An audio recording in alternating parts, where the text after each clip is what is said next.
Scientists disagree over why cracking your knuckles makes noise.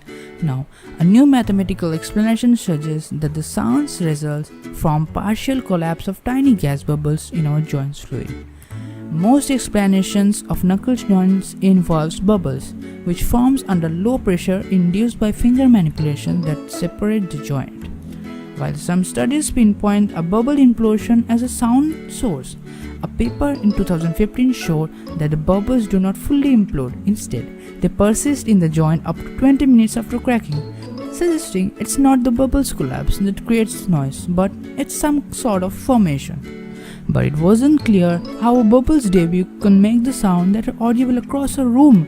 So, engineers from Stanford University and a university in Palaiseau, France, took another crack at solving the mystery. The two researchers reported in March 29 in scientific reports quoting that the sound may come from the bubbles that collapse only partway. A mathematical stimulation of partial collapse explained both the dominant frequency of the sound and its volume. The finding would also explain why bubbles have been observed sticking around this fluid. It helps to mention that these joints are actually cavitational bubbles.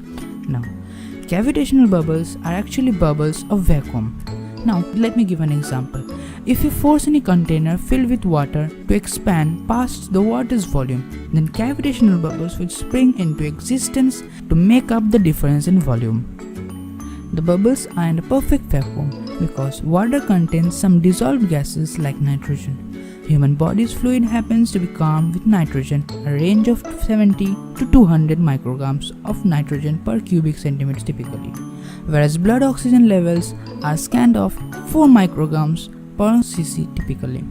The dissolved nitrogen outgasses into vacuum, as does water vapor itself, releases the force expanding the container, and the bubbles won't simply disappear because where once there was nothing, now there contains something. The vapor takes time to regenerate into a fluid it sprang from, so a small remnant bubble lingers. So if you like this video, don't forget to hit the like button and do subscribe to our channel to watch more videos like this. Thank you.